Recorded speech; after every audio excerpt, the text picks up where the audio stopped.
नमस्ते साथियों, कैसे हैं आप? कल आप लोगों ने मेरे वीडियो को जो प्रेम और आशीर्वाद दिया उसके लिए बहुत बहुत धन्यवाद। आइए निसर्गोपचार और योग के इस दूसरे भाग में हम अपनी चर्चा की शुरुआत करें। कल हमने जाना कि निसर्गोपचार क्या है, पंच महाभूत क्या हैं, इनका हमारे शरीर में कहाँ कहाँ स्थान है। इन पंच महाभूतों से ही हम अपने शरीर का उपचार कैसे कर सकते हैं। हमने यह भी देखा कि हमारे शरीर को ठीक करने के लिए निसर्गोपचार के 5 मूलभूत सिद्धांत क्या हैं, जीवनी शक्ति क्या है, प्राण शक्ति क्या है। कल के सेशन से अब तक यह आप लोगों ने निष्कर्ष निकाल ही लिया होगा कि हर मानव, अपितु हर जीव जो इस जग में आता है, इस संसार में आता है, वो अपने साथ अपना स्वयं का एक डॉक्टर जरूर लेकर आता है। यूं देखें तो निसर्ग ने मानव को, हर जीव को अपने प्रजनन की, अपने संरक्षण की, अपने बचाव की और स्वस्थ रहने की अपार क्षमता दे रखी है। हम मानव अपने इंद्रियों पर काबू न रखने के कारण इस अपार दिव्य शक्ति का दुरुपयोग करते हैं, इसे क्षीण करते हैं और अपने आप को अस्वस्थता की ओर धीरे धीरे ढकेलते रहते हैं। साथियों, हमारे स्वास्थ्य का आधार है हमारा भोजन, हमारा आहार। आइए सबसे पहले जाने कि हम अपने आहार में उन कौन सी चीजों को जाने अनजाने, अज्ञानतावश या अपने आप को पैम्पर करने के लिए खा रहे हैं, जिससे यह शक्ति क्षीण हो रही है। हमारी इम्यून सिस्टम धीरे धीरे वीक होती जा रही है। हम अपने भोजन में जब इन चीजों को शामिल करते हैं तो हमारी पौष्टिकता को हम जहर में धीरे धीरे रूपांतरित करते रहते हैं। कल ही हमने दूसरा सिद्धांत देखा, जिसमें हमने देखा कि हमारी सारी बीमारियां एक्यूमुलेशन ऑफ मॉर्बिड मैटर है, मतलब विजातीय घटक, गंदगी जो हमारे शरीर में फंसी हुई है, उसकी वजह से हम बीमारियों का शिकार हो रहे हैं। अगर हम इसे उदाहरण के रूप में देखें तो मैं आपको अगर कोई एक पानी की टंकी साफ करने के लिए कहूं, यह पानी की टंकी है, इसके कुछ इनलेट पाइप्स हैं जहां से पानी आ रहा है। अगर मुझे इस टैंक को साफ करना है तो सबसे पहले मैं ये करूंगी कि यहाँ के जो इनलेट पाइप्स हैं उनको मैं बंद करूंगी। इस टैंक की सफाई हम तभी कर सकते हैं जब हम बाहर से आ रहे इस इनलेट पाइप को बंद करें, इस टंकी को साफ करें, ताकि बाहर इसका जो आउटलेट पाइप है वो स्वच्छ पानी बाहर फेंके। अगर हम इस उदाहरण को अपने शरीर पर लागू करें तो आप यह इमेजिन कीजिए कि ये शरीर हमारी एक टंकी के समान है। इसके इनलेट पाइप्स इस जीभ से जुड़े हैं, इस मुंह से जुड़े हुए हैं। जितने आप इन इनलेट पाइप्स को बंद करके, इस शरीर की सफाई करके फिर से इन इनलेट पाइप्स को खोलेंगे, उतना ही आपका शरीर ज्यादा से ज्यादा स्वच्छ होता जाएगा। अब इस इनलेट पाइप के द्वारा आप क्या क्या चीजें डाल रहे हैं ये हम देखेंगे। जब आप इस टैंक की पूरी तरह मेहनत करके सफाई करेंगे तो आप ये जरूर एश्योर करना चाहेंगे कि इस टैंक में जो इनलेट पाइप्स हैं वो स्वच्छ पानी दे रहे हैं कि नहीं। उसी तरह जब हम अपना पूरा शरीर साफ कर चुके होते हैं तो हमारा रुझान, हमारी सेंसिटिविटी इस ओर होनी चाहिए कि हम अपने मुंह द्वारा, हमारे मुख द्वारा, इन इंद्रियों द्वारा क्या क्या आहार लें ताकि यह शरीर रूपी यह टैंक एकदम स्वच्छ बना रहे। तो आइए हमारे इस शरीर रूपी टैंक को स्वच्छ करने के लिए हमारा पहला कदम उठाएं कि हमारे मुंह से जो कुछ विजातीय घटक जा रहे हैं उनकी रोकथाम हो। सबसे पहली चीज जो मैं आप लोगों से निवेदन करूंगी बंद करने के लिए वो है शक्कर। जी हाँ, refined sugar, refined white sugar. जी हाँ, यह शक्कर हाईली टॉक्सिक है और एडिक्टिव है। आप सब जानते हैं कि शक्कर गन्ने के रस से बनती है। यह गन्ने का रस अगर आप किसी बर्तन में लें, कांच के गिलास में लें, तो पाएंगे कि कुछ ही क्षणों में ये मटमैला रंग का, काले रंग का हो जाता है। तो ये काले रंग का जो गन्ने का रस है, उसका रूपांतरण जब शुभ्र सफेद शक्कर में होता है, तो इसकी यह यात्रा कैसी रहती होगी। इसमें क्या क्या ऐसे केमिकल मिलाए जाते होंगे जिसका रूपांतरण सफेद शुभ्र इस शक्कर में होता है। पहला केमिकल सल्फर डाइऑक्साइड। जी हाँ, इसे ब्लीचिंग एजेंट के रूप में इसे मिलाते हैं। जो काले रंग का मटमैला रंग है वह सफेद में रूपांतरित हो, इसलिए ये ब्लीचिंग एजेंट मिलाया जाता है। जिन्हें सल्फर की एलर्जी है वो भली भांति जानते हैं कि सल्फर कितना पॉइजनस है। यह आंतों में छेद करता है और आपकी स्किन के लिए बिल्कुल हानिकारक ही है। काफी तरह की एलर्जीज इस शक्कर में इस सल्फर डाइऑक्साइड की वजह से होती है। शक्कर बनाने के प्रोसेस में ही फॉर्मल्डिहाइड मिलाया जाता है साथियों।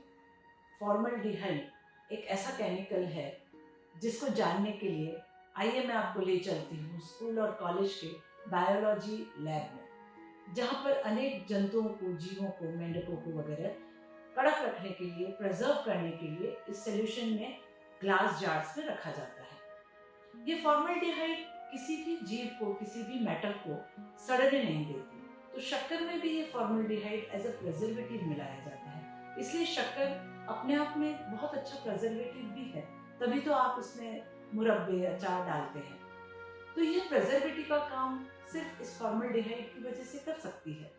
लेकिन इस फॉर्मल्डिहाइड को अगर आप और बारीकी से जानने की कोशिश करेंगे तो आप पाएंगे कि इसमें जो चीजें रखी होती हैं वो कड़क हो जाती है। तो जब शक्कर के अंदर ये फॉर्मल्डिहाइड आपके पेट तक पहुंचता है तो अनेक धमनियों को, अनेक आपके टिश्यूज को कितना धीरे धीरे कड़क करता होगा, ये आप इमेजिन करके सोच कर देखिए।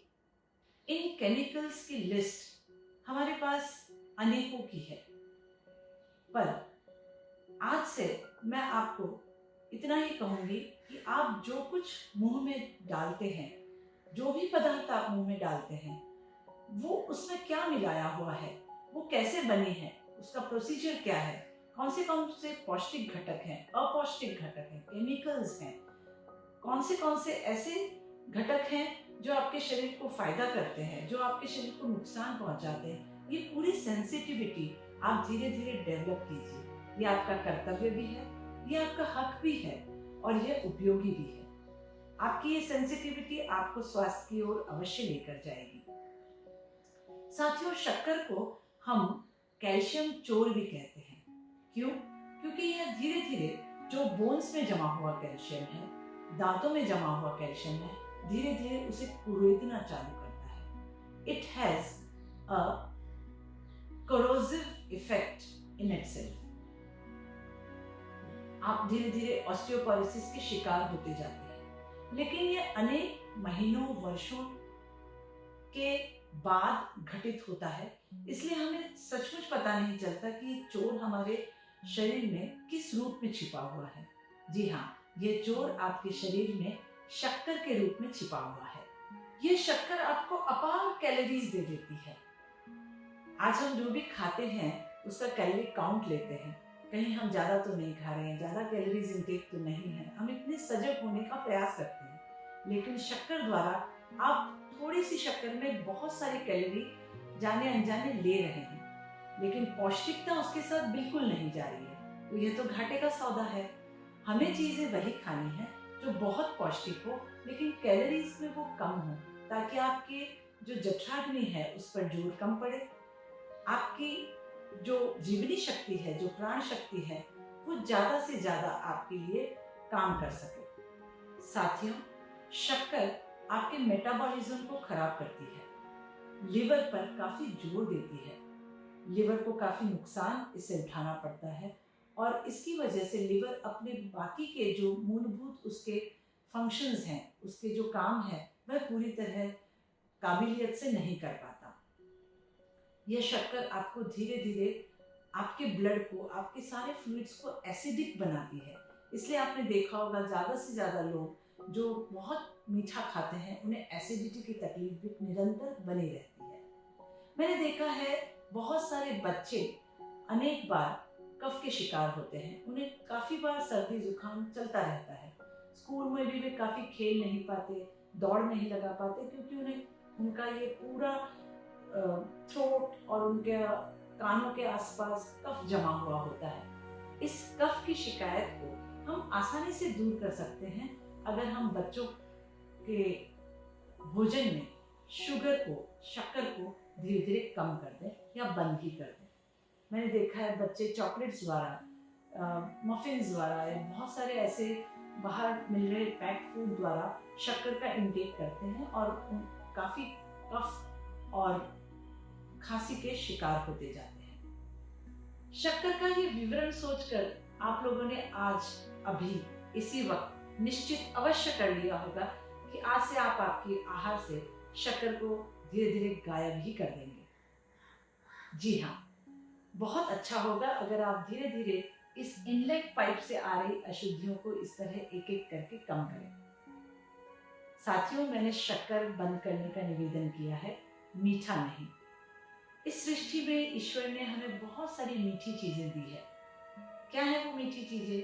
आप गुड़ खा सकते हैं, मीठे खजूर खा सकते हैं, बहुत सारे ड्राई फ्रूट्स मीठे होते हैं, अंजीर, खुरमानी, ये सब मीठे ड्राई फ्रूट्स आराम से आप खा सकते हैं।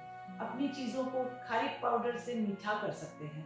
तो अब आप जब शक्कर बंद करेंगे तो मीठे विकल्प भी आप खुली आंखों से देख पाएंगे कि सृष्टि ने, निसर्ग ने आपको मीठी मीठी चीजें क्या दी है जो नेचुरल है और मीठी भी। दूसरी चीज मैं आपसे बंद करने का निवेदन करूंगी, वो है सारे बेकरी प्रोडक्ट्स।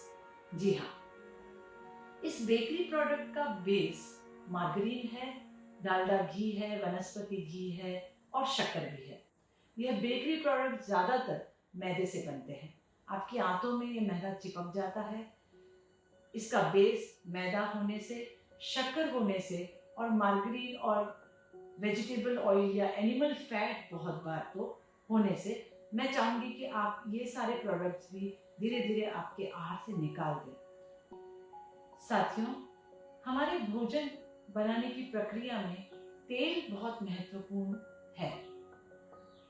बहुत बार अधिकांशतः हम रिफाइंड ऑयल ही यूज करते हैं। अब ये रिफाइंड ऑयल का जो फंडामेंटल है वो मार्केट के लिए, बिजनेस पॉइंट ऑफ व्यू बहुत अच्छा है, क्योंकि उसकी शेल्फ लाइफ ज्यादा होती है। लेकिन इस तेल को जब आप तलने के लिए या गर्म करने के लिए इसका उपयोग करते हैं तो इसमें एक्रिलिन नाम का एक पॉइजन धीरे धीरे इंड्यूस होता है। जैसे जैसे आप इसको गर्म करते हैं, ठंडा करते हैं, गर्म करते हैं, ठंडा करते हैं, ये धीरे धीरे टॉक्सिक होता जाता है। मैंने देखा है कि बहुत लोग तले हुए तेल में फिर से तलते हैं और वह तेल धीरे धीरे गाढ़ा होता जाता है, जो कि पॉइजनस होने के लक्षण है। एक एक्सपेरिमेंट में ये पाया गया कि जब ये जला हुआ तेल, बार बार गर्म किया हुआ तेल चिड़िया या पक्षियों को दिया जाता है तो धीरे धीरे ये पक्षी मर जाते हैं। जब इतना पॉइजनस और टॉक्सिक ये तेल है तो हमारे आहार से भी इसे धीरे धीरे निकाल देना चाहिए। जितने तेल में आपको तलने की ज़रूरत है बस उतना ही तेल कढ़ाई में डालें ताकि वो तल कर खत्म हो जाए, आप नया तेल डाल सकें। उसी तेल को बार बार गर्म करें, फिर ठंडा करके फिर से गर्म करें।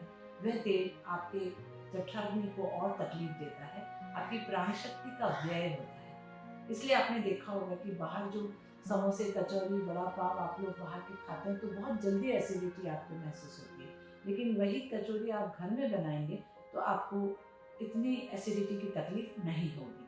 अगर रिफाइंड तेल नहीं खाना है तो कौन सा तेल खाना है? जी हाँ, फिल्टर्ड तेल खाइए। हर तेल के ब्रांड पर नीचे लिखा होता है वो रिफाइंड ऑयल है या फिल्टर्ड ऑयल है। फिल्टर्ड ऑयल या घानी का तेल अगर आपके शहर में, गांव में मिलता है तो बहुत अच्छी बात है।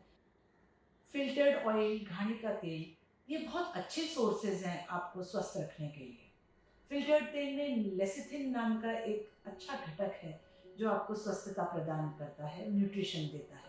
तो साथियों, आज के वीडियो में हमने यह जाना कि हमारी यह जो वाइटल फोर्स है, प्राण शक्ति है, जीवनी शक्ति है, उसका व्यय ज्यादा न हो, हमारा ये शरीर दिव्य पवित्र बना रहे, इसलिए आहार द्वारा हम जाने अनजाने जो अशुद्ध चीजें पेट में डाल रहे हैं, उनकी रोकथाम कैसे करनी है, ये हमने देखा।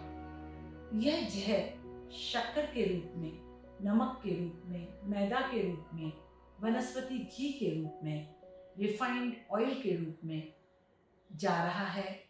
इसे हमने आज समझा कि ये हमें क्यों बंद करने हैं। इन्हें बंद करने के बाद में आपके आहार में आए हल्केपन का, आपके आहार में आए पौष्टिकता का आप तुरंत अनुभव कर सकेंगे। अगले कुछ वीडियोस में हम देखेंगे कि अब जब हमने अपना ये इनलेट अशुद्ध चीजों के लिए बंद कर दिया है, तो अब हम यह इनलेट किस तरह शुद्ध चीजों से भरें और अपने आहार में पौष्टिकता को ज्यादा से ज्यादा शामिल करें। हरि ओम। निसर्गोपचार की जानकारी के बाद आइए इस योगाभ्यास में हम अग्रसर हों। कल हमने पवन मुक्तासन के बारे में थोड़ी जानकारी ली, आज उसका अभ्यास सीखेंगे। इस पवन मुक्तासन को, जो कि सूक्ष्म व्यायाम के नाम से भी जाना जाता है, इसका अभ्यास बैठक स्थिति में किया जाता है। देखेंगे किस तरह से स्थिति लेते हैं। बैठक स्थिति हमेशा पांव फैले हुए, आपकी पीठ जमीन से परपेंडिकुलर, एल शेप अपने आप चेक कीजिए और पवन मुक्तासन की तरफ बढ़िए। शोल्डर थोड़े ढीले छोड़े हुए हैं, रीढ़ की हड्डी सीधी है लेकिन तनाव रहित है। चलिए, ये सूक्ष्म व्यायाम हमारे शरीर के सबसे नीचे के छोर से हम शुरू करेंगे। पांव की सारी उंगलियां, अंगूठे पूरी तरह अंदर जकड़ लेने हैं और पूरी तरह उन्हें तनाव देना है। हर एक जॉइंट से हम आंतरिक रूप से जुड़ जाएं। श्वास प्रश्वास, श्वास प्रश्वास, श्वास प्रश्वास। एंकल जॉइंट नीचे ऊपर, नीचे ऊपर, क्लॉकवाइज घुमाना भी है। ये सारी कृतियां आप 4-4 बार करें। एंटी क्लॉकवाइज, जितना हो सके अच्छा घूर बनाएं और इस एंकल जॉइंट को मोबिलाइज करें। आइए अब घुटने के स्नायुओं को हम ढीला छोड़ें और घुटने के नी जॉइंट को अब मोबिलाइज करें। घुटना पूरी तरह मोड़कर छाती की ओर लाना है और स्ट्रेट कर देना है। नी लॉकिंग करना है, मतलब घुटने के नीचे के मांसल भाग को जमीन पर पूरी तरह टिकाना है। घुटना इस तरह से नहीं होना चाहिए, पूरी तरह टिकना चाहिए। जैसे ही आप ये मांसल भाग टिकाते हैं, एक पूरे शरीर में तनाव महसूस करते हैं और यह तनाव आपके लिए आवश्यक है। Contract release, contract release. अब इसे रोटेशन दे सकते हैं। एंटी क्लॉकवाइज और पूरी तरह तानेंगे। ये घुटना जितना तनेगा उतना आपके लिए स्वास्थ्यप्रद है। धीरे धीरे छोड़ दीजिए। हिप जॉइंट,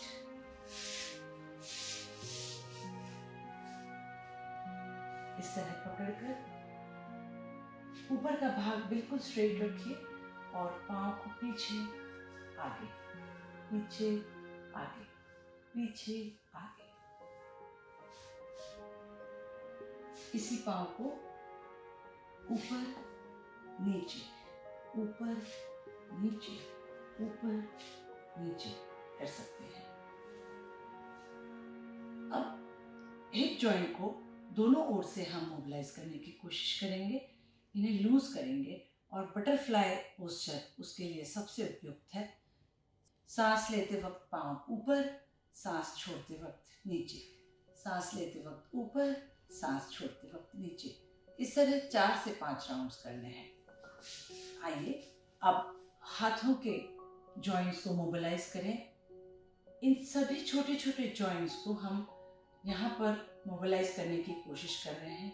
किसी चीज़ को आपने जकड़ रखा है, वैसे मुट्ठी बनाएं बिल्कुल टाइट और पूरी तरह स्ट्रेच कर दें। मुट्ठी बनाएं, पूरी तरह स्ट्रेच कर दें। इन कलाइयों के जॉइंट को मोबिलाइज करने जा रहे हैं। नीचे ऊपर, नीचे ऊपर, यहाँ से यहाँ तक का भाग बिल्कुल स्ट्रेट है, सिर्फ नीचे का भाग।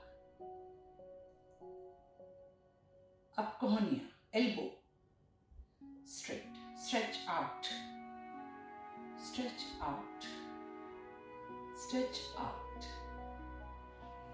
ये कंधों का जो जॉइंट है ये बड़ा इंपॉर्टेंट है।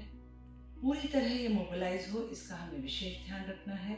फ्रोजन शोल्डर की तरफ सर्वाइकल प्रॉब्लम्स, सभी प्रॉब्लम से आप आराम से निजात पा सकते हैं अगर ये शोल्डर रोटेशन आपने अच्छा किया। चलिए दोनों एल्बोज को अपने चिन लाइन की ओर लेकर आए। इस तरह दोनों हाथ कंधे पर लगे हुए, सांस लेते हुए ये दोनों दंड कानों को स्पर्श करते हुए ऊपर, सांस छोड़ते हुए नीचे। फिर से सांस लेते हुए ऊपर, सांस छोड़ते हुए नीचे, सांस लेते हुए ऊपर, सांस छोड़ते हुए नीचे।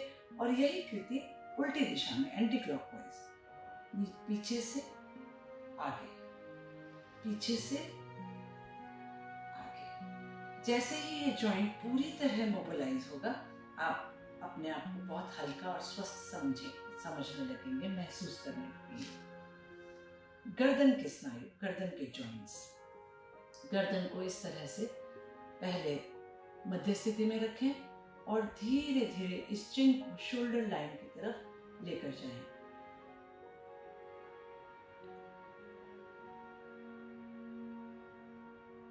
अंतिम छोर तक, जहां तक आप देख सकते हैं वहां तक देखने का प्रयास कीजिए।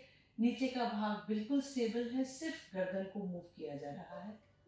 अंतिम स्थिति में आंखें बंद, कुछ पल रुकना है। यहाँ पर आ रहे खिंचाव का अनुभव।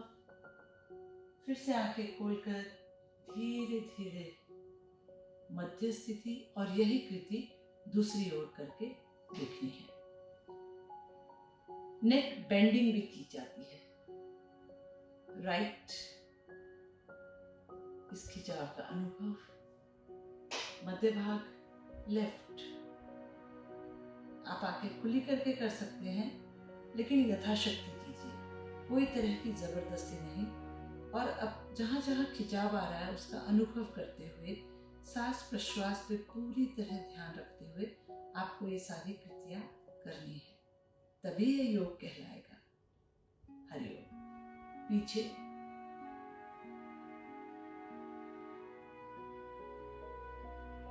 थायराइड पैराथायराइड ग्रंथियों को चलायमान करने के लिए बहुत उपयोगी है बैकवर्ड स्ट्रेच। हरिओम।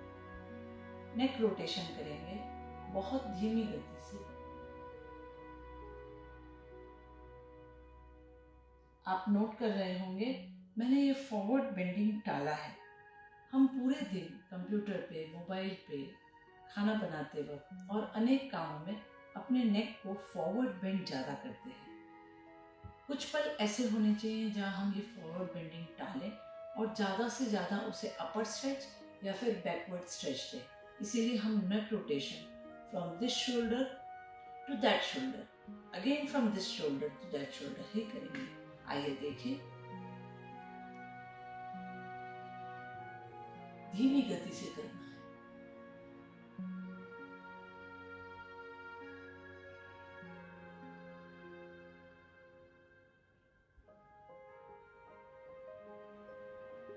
इस तरह हमने अपने पांव से सिर तक पूरी तरह सारे जॉइंट्स को रिलीज किया है, पवन मुक्तासन किया है, सारे सूक्ष्म व्यायाम अब संपन्न किए हैं।